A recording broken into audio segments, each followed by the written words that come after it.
Show me a smile then.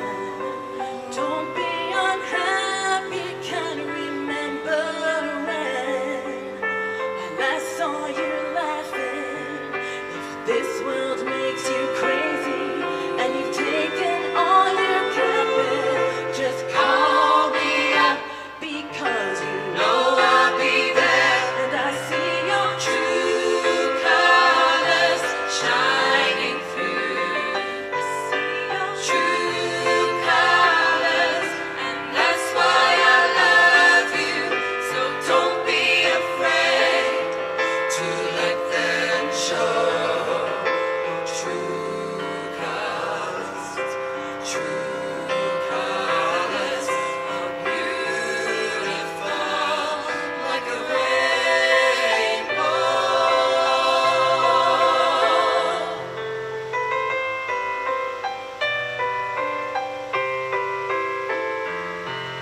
If this world makes you crazy, you've taken all you can bear, just call me up because you know I'll be there. I see your true colors shining through. I see your true colors, and that's why I love you. So don't be afraid to let them show your true colors. True colors, true colors, true colors are beautiful like a rainbow.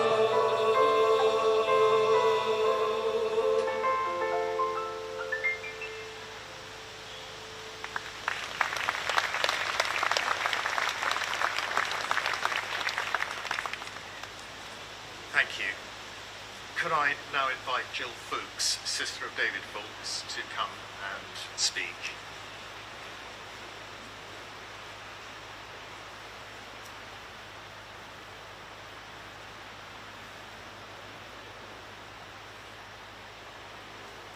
Good afternoon.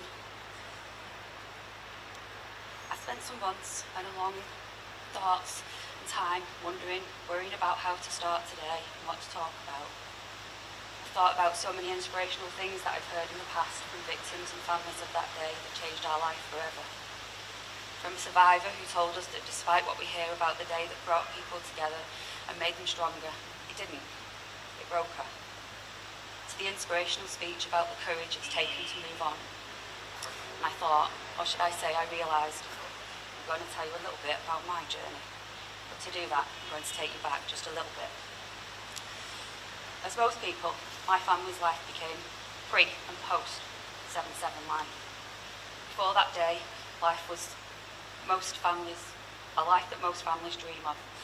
Me, David, my big brother, my mum, my dad, the most amazing family holidays, Christmases, summers together, the most amazing times that I'll just never forget. The times of me and David fighting, definitely not. For a teenager, for a number of years, my big brother, believe it or not, he was a goth. And as a teenage girl, that was an embarrassment. Our fights were over mascara and eyeliner, not a fight you'll ever think you're going to have with your big brother. But it's a fight, I can tell you, that I wish for the last 20 years I could have right now. I remember the nights as a teenager, having fights and arguments with my first boyfriend and feeling like the world was going to end, being inconsolable, despite the annoying goth that was my brother. He's the first person that I'd turn to. No matter what had gone on in that day and the fights that I might have had with him, us throwing things at each other usually, he'd always take me in, tell me it's okay, he'll sort it out in the morning, knowing I'd calm down because he'd realised I was an emotional teen, but he'd always defend and protect me. The week before that day, I flew off on my dream of living and working in America for 12 months. Me, my family, David, my mum, dad, Steph, David's girlfriend, we all went for a goodbye meal for me to our favourite spot in Manchester. We had a great afternoon saying goodbye. Little did I know the significance of that meal and the real goodbye that it was going to mean. I remember, as most of you will, your own memories of that day, the last words that we all said to our loved ones. The last ones they said to us, "See you in Vegas." Those were mine. My parents had planned a trip for Vegas for my 21st birthday whilst I lived there. They'd come over, Mum, Dad, David, his girlfriend, and we'd go and celebrate in style. David never made that trip. We still did it anyway. It wasn't the trip we planned, but life hasn't been what was planned since. What is a life plan? I felt the loss of David immediately in my heart, but as I grow older and life changes, people say you never get over the loss, you just learn to live with it. I don't feel that either. I feel that in all stages of life, the loss and the pain changes. And for me, in some ways, I lost a little more every year. Now I'm married to 2 beautiful girls. I'll never forget having Isabella, my eldest, looking at my mum that day she was born, and it hit me again, and I suddenly understood my parents' pain a little bit more than ever. They lost a child, their baby, and the horror really hit me. As my girls grow older, they miss out on having an uncle, cousins, me, my nieces, my nephews, and at traditional family times, I wonder, like many people do, what if? Most people don't believe that these things ever happen to you. There's stories in the newspaper, things you hear on the news.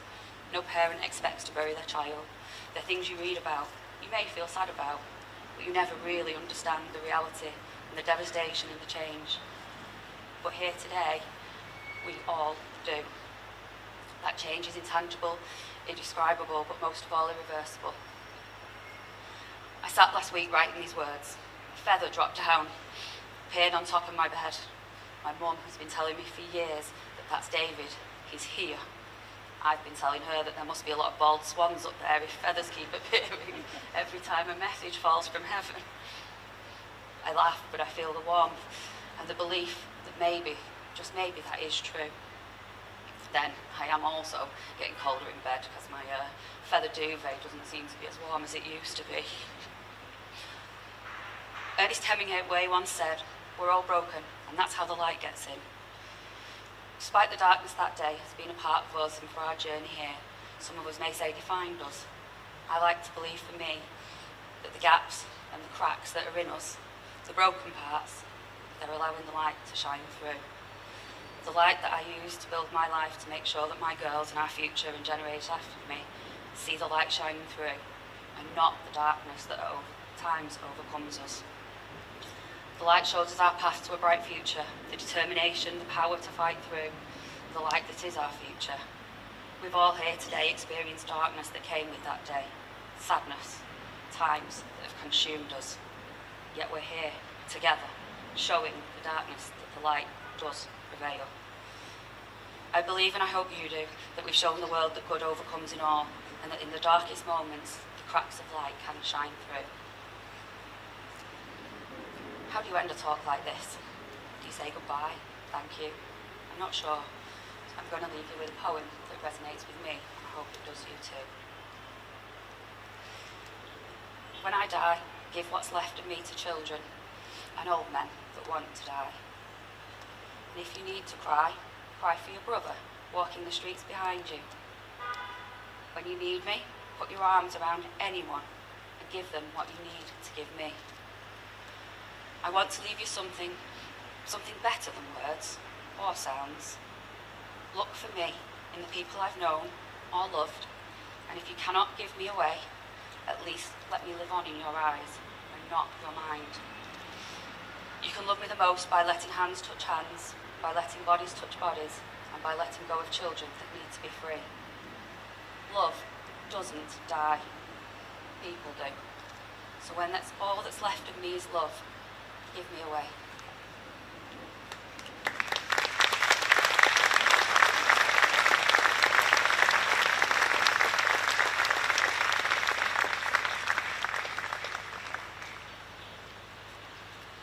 Thank you, Jill. Could I now invite John Taylor, father of Carrie Taylor, to come and speak?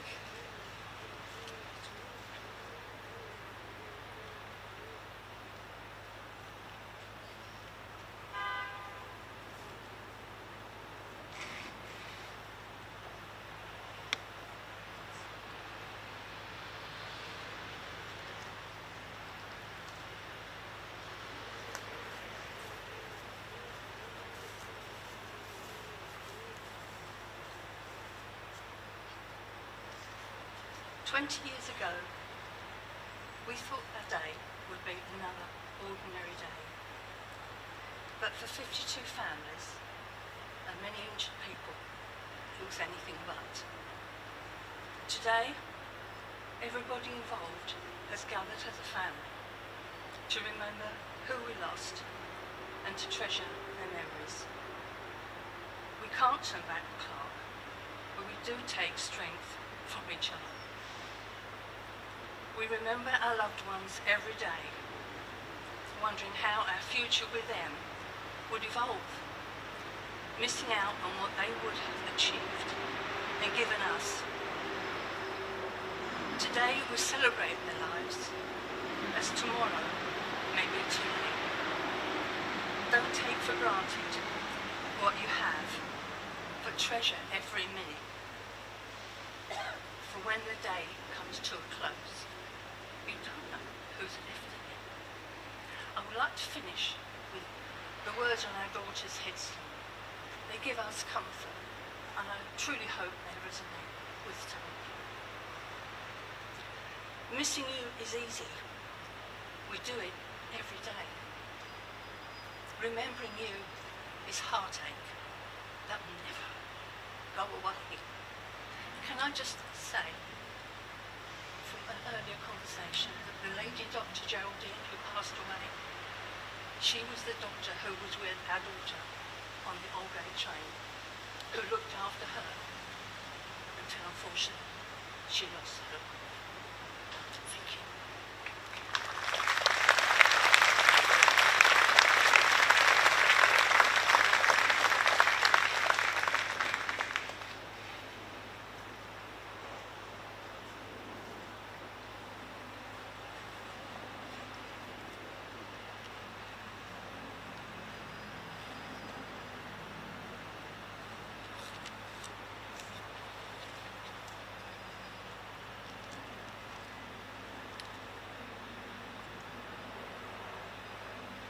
Thank you both for those very moving tributes. The choir's now going to sing Sometimes I Feel Like a Motherless Child, and Tony Moore will then take over for the rest of the afternoon. Thank you.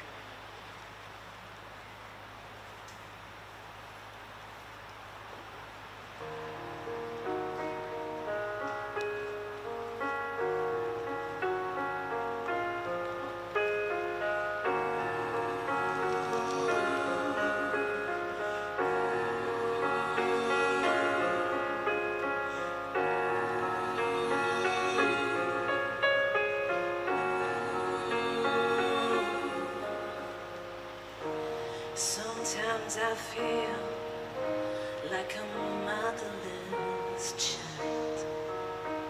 Sometimes I feel like a motherless child. Sometimes I feel like a motherless child.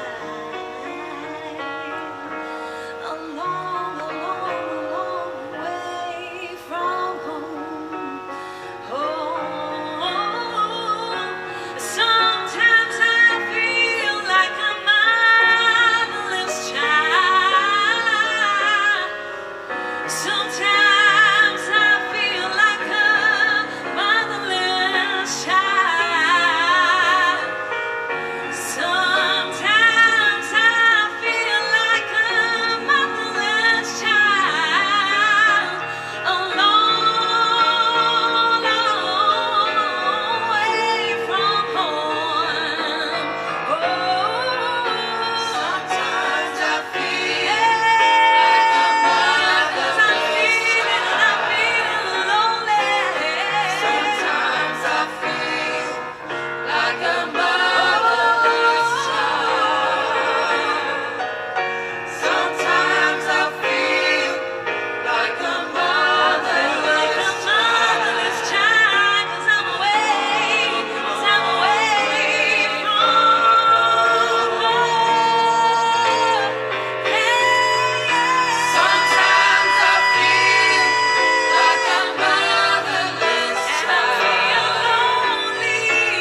a thank you to the frankly amazing London International Gospel Choir for that latest song.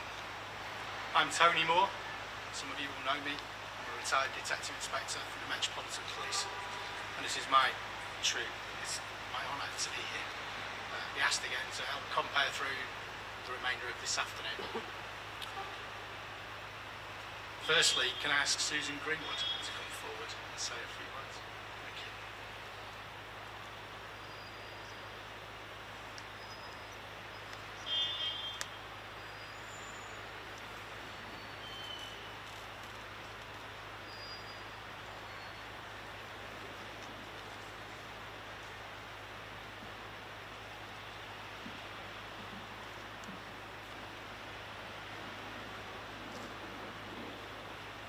Joys of being short.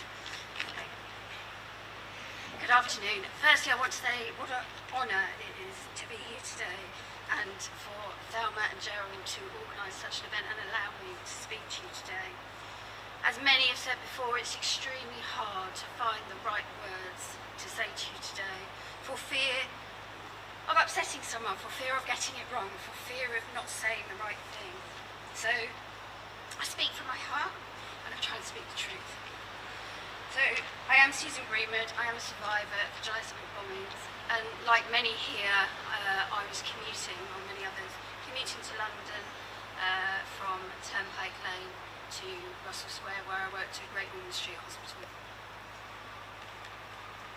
I was severely injured, and life changed in an instant. I didn't go into the underground disabled, but I came out changed. Physically, emotionally, and permanently. That moment changed the course of my life, every day, from every day thereon. Resilience is a word that is used a lot in these times, especially around anniversaries such as this. But too often, it's used like a shield, and it covers up parts of the story we just don't want to face. It's held up as something noble, like a badge we should wear. And actually the truth is, resilience is messy and it's exhausting. And it's often demanded of people such as us that had no choice. For many of us, resilience isn't a triumph, it's what we're left with. I kept going, I rebuilt, not because I'm a hero, not because I'm someone special, but because I had no choice. Some days I felt stronger than anything, and other days I've simply survived. And yet, like all of you, I am still here today, 20 years on, still surviving and still remembering. Today isn't just a day for mourning, it's a day for honesty. Each year we gather not only to remember the 52 people who were murdered, but to honour all the lives that were broken and had to be rebuilt that day, and still being rebuilt.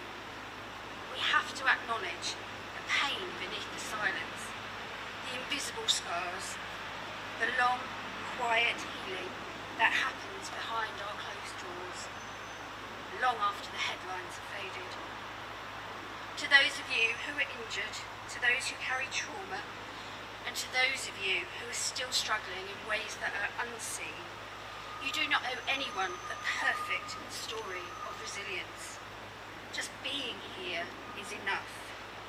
Speaking is enough. Staying silent is enough. They tried to tear us apart that day, but they failed. Not because we're invincible, but because we are human. And humanity, in all its pain and its beauty, will always be stronger than hate. I stand here not because I am brave, but because it's the power of remembering, and I believe in that. I believe in telling our stories. We give meaning to the lives that were lost. Their memory lives on, not just in stone memorials or in moments of silence, but in our voices and in our choices and our determination to make the world a kinder, safer and more connected space. To my fellow survivors, to my bereaved family, to friends, I see you, I honour your journey. Not the perfect version, but the real one, the hard, beautiful, complicated truth. For the 52 who never came home, you mattered, and you still matter. You are not just part of this tragedy from 20 years on. You are part of our memories, you're part of our identity, and you're part of our ongoing fight to make the world a better place. And just a personal message, lastly to dearest Shelley, your memory lives with me every day. I live my life because you were unable, and I was lucky. Thank you.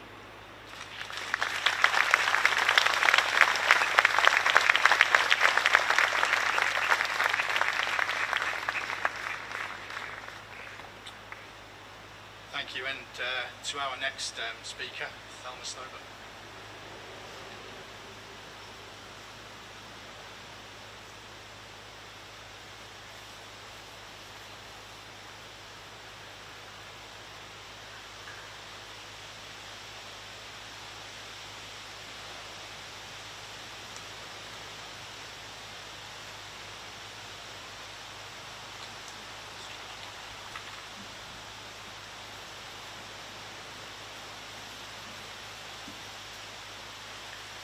Your Royal Highness, my 7-7 community family, ladies and gentlemen, 20 years ago, my life and those of many others was changed forever in ways that we never imagined when we left our homes on the 7th of July, 2005.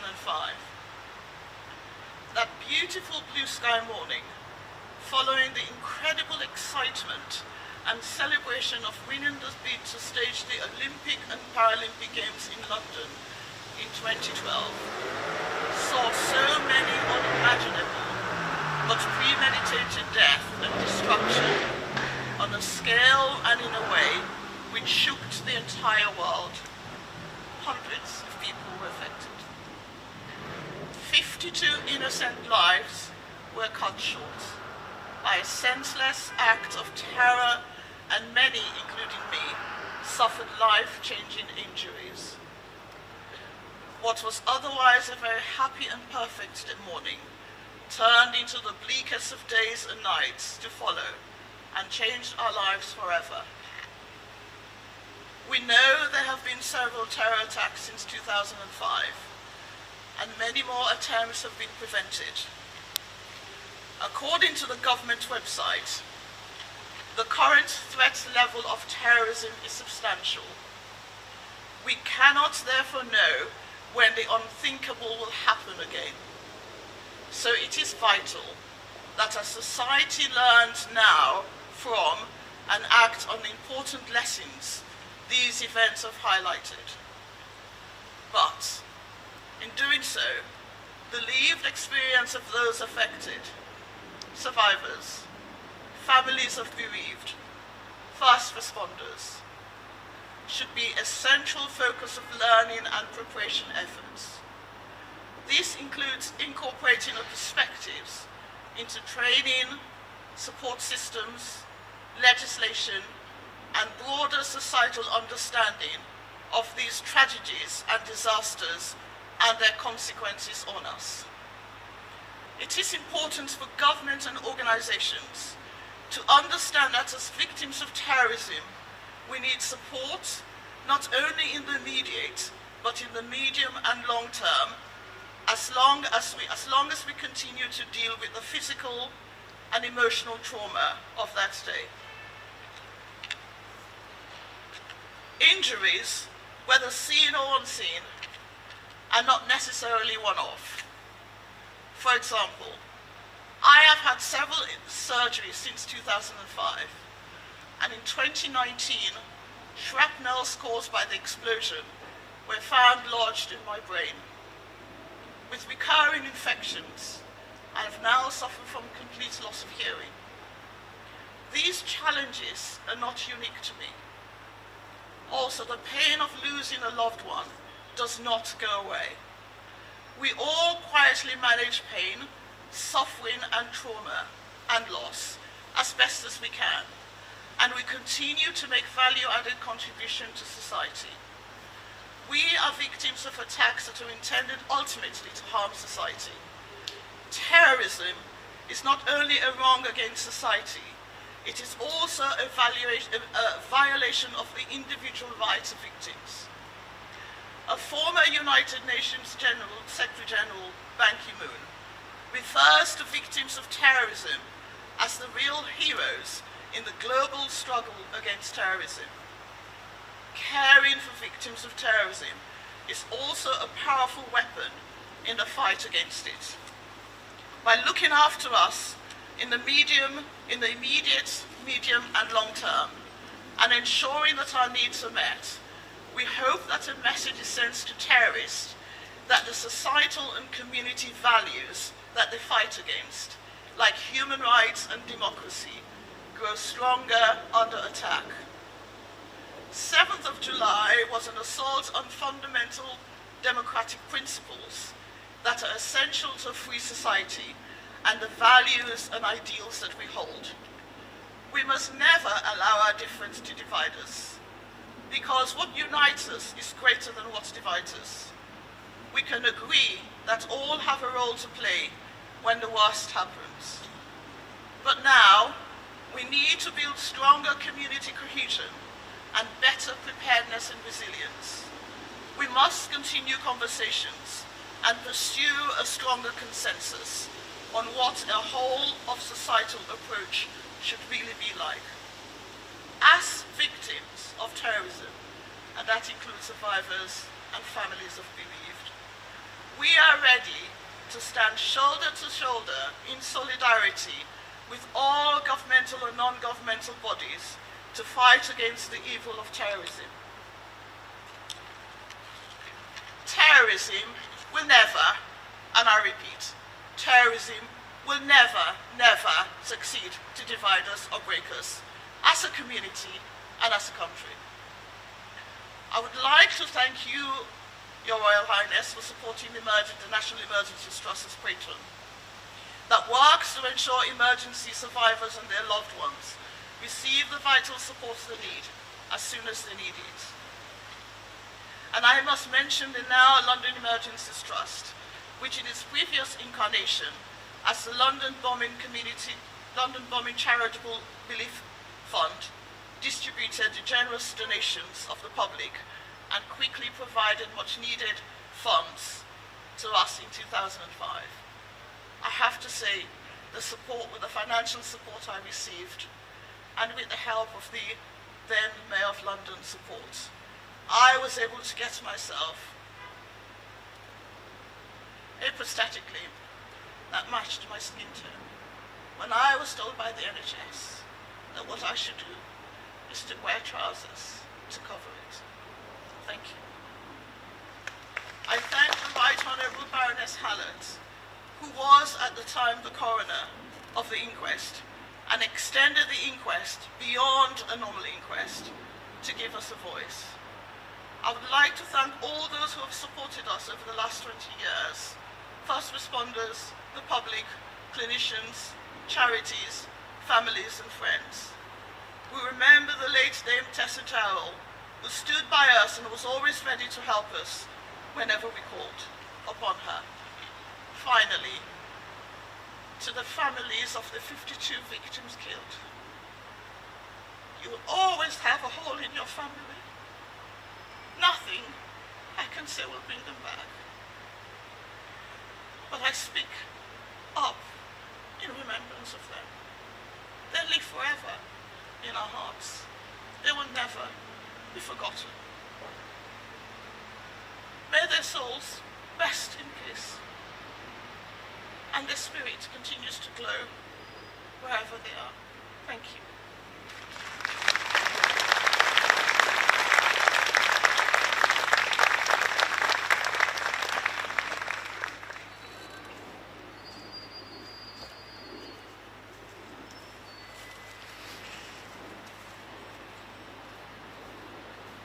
Can I now invite Steve Williams, Family Liaison Coordinator.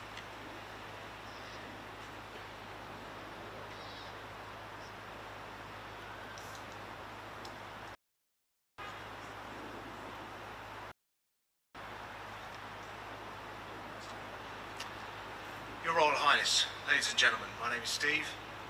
I was one of the first police family liaison coordinators deployed at the Queen Mother Leisure Centre in central London. At the time, the first assistance centre of its kind to be set up in the capital. The responsibility of my role was diverse, challenging and dynamic. As a former family liaison officer, there is no complacency in good practice. We must be open to always learning, to consistently provide the best investigative support. It is a huge honour to share this day with you. Today we gather with heavy hearts but united spirits to mark the 20th anniversary of one of the darkest days in London's history, the 7th of July 2005. On that Thursday morning, 52 innocent lives were taken in a series of brutal and senseless attacks. Hundreds more were injured, and countless others, families, friends, first responders and bystanders, were left with invisible scars that time has not erased. We remember the commuters on their way to work, the students, the tourists, all going about an ordinary day, unaware that their lives and the life of this city were about to change forever. 20 years on, the pain remains, the loss remains, but so too does the memory of immense courage, compassion and resilience. We remember those who ran toward danger to help others, passengers who stayed to comfort the injured, police officers, paramedics, firefighters, transport staff, ordinary people who acted with extraordinary humanity. We remember the families who have carried unimaginable grief with strength and dignity. We honour the survivors, many of whom still bear physical and emotional wounds, yet continue to stand tall and speak out and live on. What happened on 7/7 was intended to divide us, to strike fear into our hearts, but it failed. Instead, London stood together. All of Britain stood together. We responded not with hatred, but with unity, not with retreat, but with resolve. Today we are not only here to mourn, we are here to remember, to ensure that those 52 lives are never reduced to numbers. They were sons, daughters, brothers, sisters, colleagues, partners, friends. They were people with stories, with futures stolen far too soon. Let us speak their names. Let us share their stories. Let us remind the world that they are not forgotten and never will be. And to those who survived, who carry the weight of that day every day, your strength humbles us. You remind us that while pain endures, so too does human spirit. As we pause today, whether in silence, in prayer, or in quiet reflection, may we recommit ourselves to building a world where love is stronger than hate, where peace outlasts violence, and where no one suffers alone. Let this anniversary not only mark what we lost, but also what we found in each other: courage, compassion, and the power of unity. We remember them, we honour them, we carry them with us. Thank you.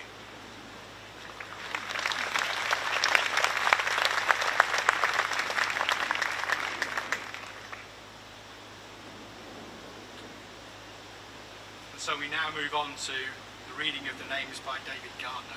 The names will be read in alphabetical order. Thank you.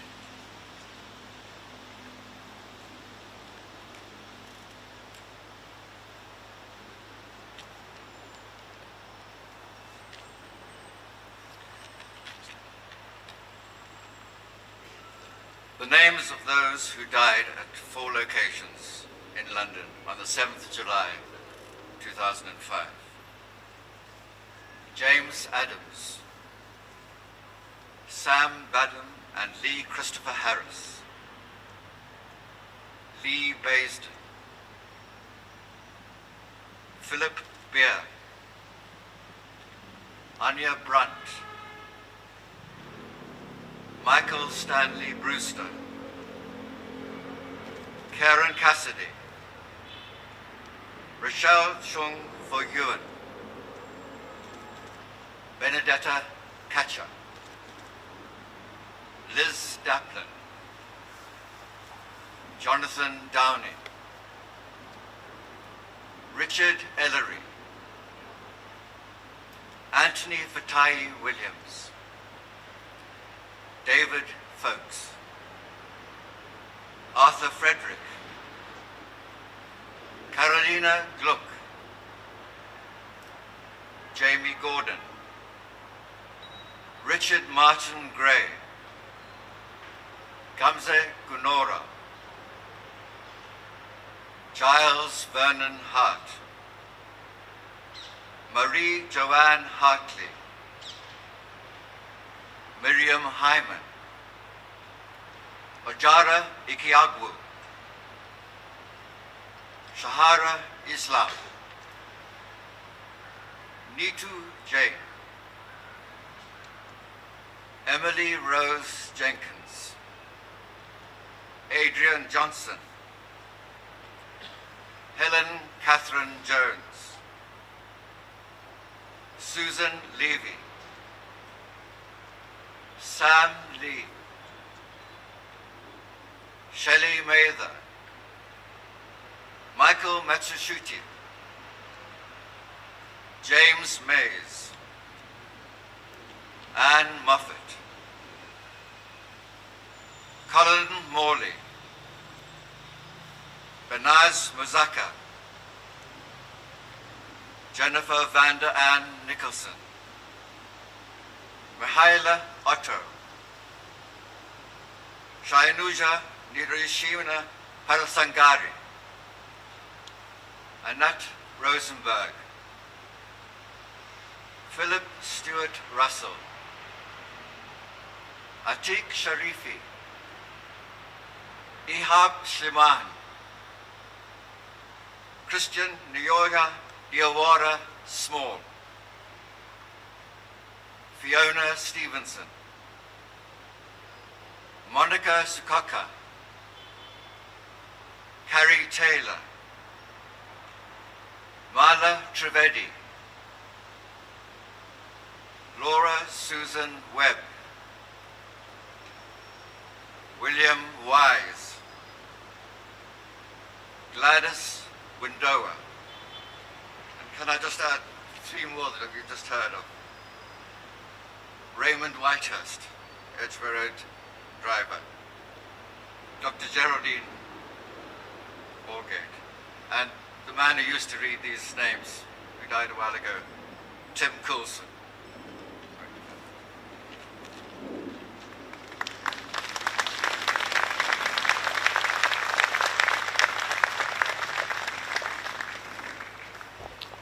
Moving towards the final part.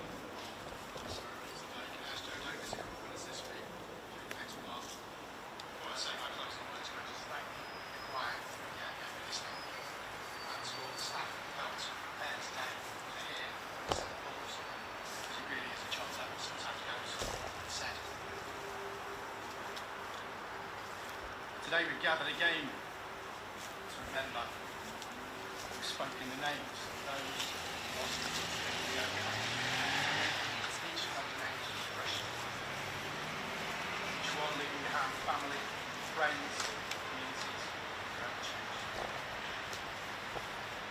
As we gather here again today for the Royal Highness, this 20th anniversary, 20 years, we acknowledge that the passage of time does not diminish the depth of loss. For the bereaved, for the survivors, for all who were touched by the events that day, the memories remain vivid. We honour your courage, your resilience, and your unwavering commitment to ensure that your loved ones are never forgotten. This year's anniversary comes at a time of great turbulence in the world. Eastern Europe, Middle East, Africa, and countless other places are in conflict, and the hatred that continues to bring unimaginable pain. Each day, new families join the ranks of bereaved, and new communities face devastation. But it reminds us starkly why gatherings like this matter. They're not only about remembrance, they're a quiet act of defiance against violence. By coming together and by reaching across our differences, by standing shoulder to shoulder, in compassion and understanding, we show that there's another way. So as we prepare to lay flowers today, that Joe will assist you with, let us also lay down our quiet commitments to strive for peace where we can, to build bridges where there's division, and to extend kindness in a world that frankly needs it. May the memory of those who were affected, injured, or bereaved guide us towards a more compassionate and a more united and a more peaceful world. Thank you. The choir will now play through the handing out of the jurors, which Joe will assist you all with if you want to come forward. Thank you very much.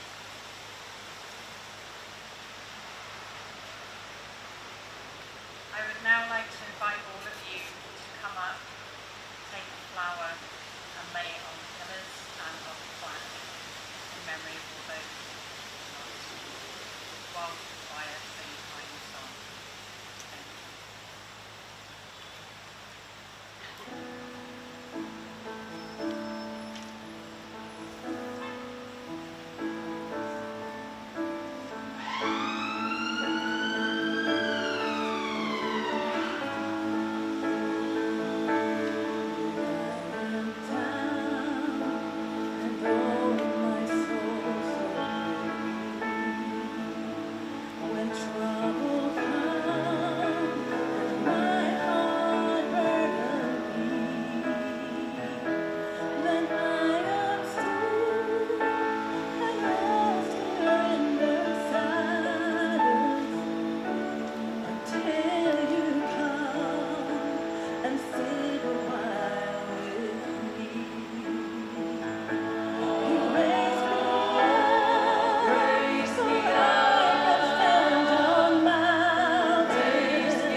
Sorry.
That's it. It's all private now.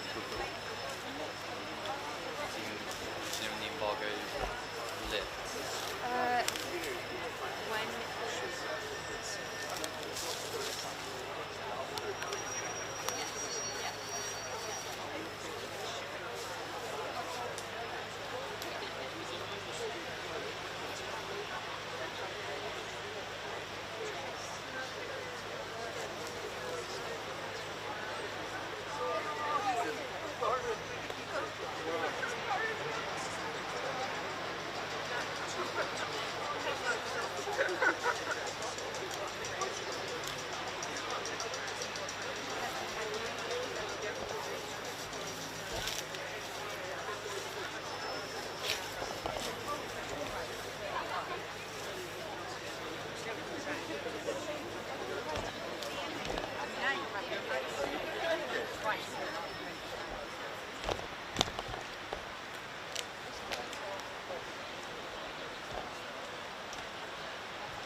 roll it under.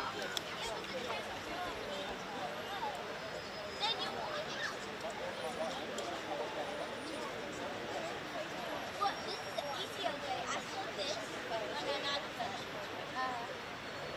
The one in